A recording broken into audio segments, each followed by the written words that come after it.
Moonbeaming by L.R. McGary. Published in Orion's Bell magazine. Narrated by Joshua Fagan.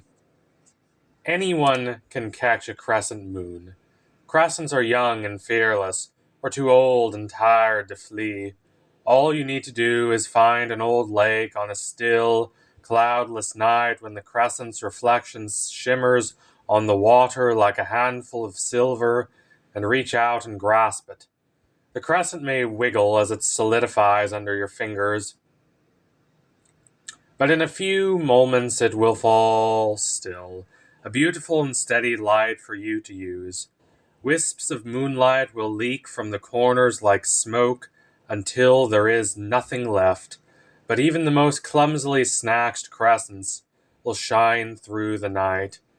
The most carefully caught crescents will last the month, and for most, that suffices. After all, at the end of the month, there will be a new one to catch as the old fades. Kasia herself caught crescents as a child, when her brother taught her. She has always loved the gentle stillness of the moon that shines down on her the same, no matter what hubbub has filled her days. Kasia wants, to bring that light into her room, but the crescents aren't right, only slivers of the moon's full beauty. Half-moons are harder to capture, spry and wary of snatching hands. To catch a half, you must roll up your trousers and wade into the old lake, so only your skin touches the reflecting water. You must anticipate where half will shine on the lake's still surface and dip just your fingertips around that spot.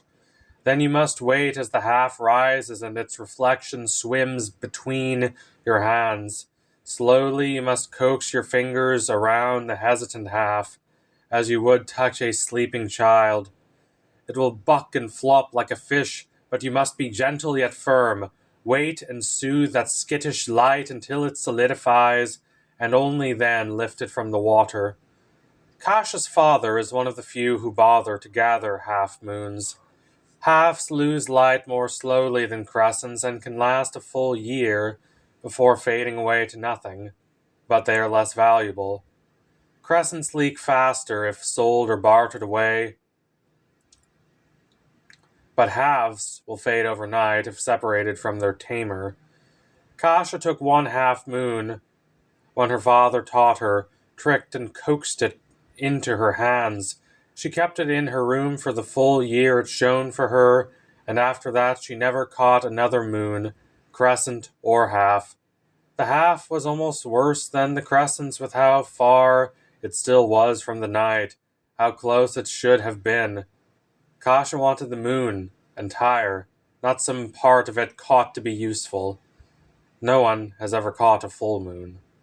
She is strong and wise, fully and perfectly herself, and no reflection can trap her essence. When Kasia's half-moon faded, she started to sing to the moon in the sky.